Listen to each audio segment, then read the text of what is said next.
সকালবেলায় উঠে বেরিয়ে পড়েছিলাম একটা জায়গার উদ্দেশ্যে। দুপাশে সোনালি ধান ক্ষেতের মাঝে রাস্তা দিয়ে যেতে কি ভালো লাগে কি বলবো।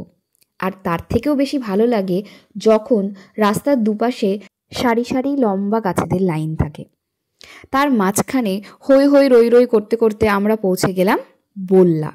হ্যাঁ, রাস পূর্ণিমার পরের শুক্রবার দক্ষিণ দিনাজপুর জেলায় তোড়জোড় পড়ে যায় মা বল্লার পূজা উদযাপনের জন্য। প্রতি বছর পশ্চিমবঙ্গ ও তার পার্শ্ববর্তী রাজ্য থেকে লাখ লাখ কি তার থেকেও বেশি দর্শনার্থীদের ভিড় কিন্তু উপচে পড়ে এই বল্লা মাকে একবার দেখার জন্য। 4 দিন ধরে এখানে মেলা বসে।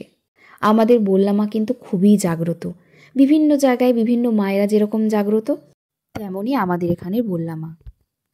আমরা প্রথম দিনই পৌঁছেছিলাম। এই যে দেখতে পাচ্ছেন, এখানে কিন্তু অত লোকের ভিড় নেই। এরপরে ধীরে ধীরে লোকজনের ভিড় আনাগোনা বাড়তে থাকে। আর মায়ের ভোগের জন্য বিক্রি হয় চিনি দিয়ে তৈরি বিভিন্ন রকমের বাতাসা, কদমা এবং বিভিন্ন রকমের ঘোড়া, হাতি, এগুলো তৈরি হয়। আমরা যখন ছোটোবেলায় যেতাম না, তখন বিশাল বড় বড় সাইজের কদমা, হাতি, ঘোড়া পাওয়া যেত। কিন্তু দিনে দিনে এখন মানুষের সুগার এইসব বেড়ে যাওয়াতে সেজন্য হাতি ঘোড়ার সাইজও কিন্তু ধীরে ধীরে ছোট হয়ে গেছে, কিন্তু এখনও পাওয়া যায়।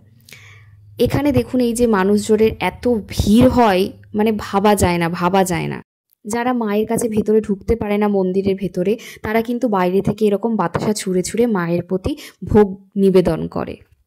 ছোটোবেলায় যখন আসতাম তখন তো এরকম নেট দেওয়া ছিল না, তো বাতাসাগুলো যখন ছুঁড়ে ছুঁড়ে বাতাসা কদমা দিত তখন মাথার মধ্যে টুপুম টাপুম করে পড়তো আর ব্যথাও হতো। এখন নেট দেওয়ার জন্য সেই সুবিধাটা হয়েছে যে ভেতরে আর বাতাসা কদমা এইসব ঢুকতে পারে না, বাইরেই জড়ো হয়ে পুরো স্তূপের মতো হয়ে থাকে। এবার আসি বল্লা মায়ের ইতিকথাতে। 400 বছর আগে এই এলাকার বল্লভ চৌধুরী নামে একজন জমিদার ছিল। তার নাম অনুসারে এখানকার জায়গার নাম হয় বল্লা। সে সময় এক মহিলা স্বপ্নাদেশে একটি কালো পাথর কুড়িয়ে পেয়েছিল এবং সেটাকেই স্নেহভরে মাতৃরূপে পুজো শুরু করেন। পরবর্তী সময়ে মুরারি মোহন চৌধুরী ইস্ট ইন্ডিয়া কোম্পানির সঙ্গে মামলায় জড়িয়ে পড়েন এবং তারপর তিনি বল্লা মায়ের কাছে মানত করেন এবং মামলায় জয়লাভ করে। তারপরেই তিনি এই দেবী মূর্তির কিন্তু পুজো আরম্ভ করে।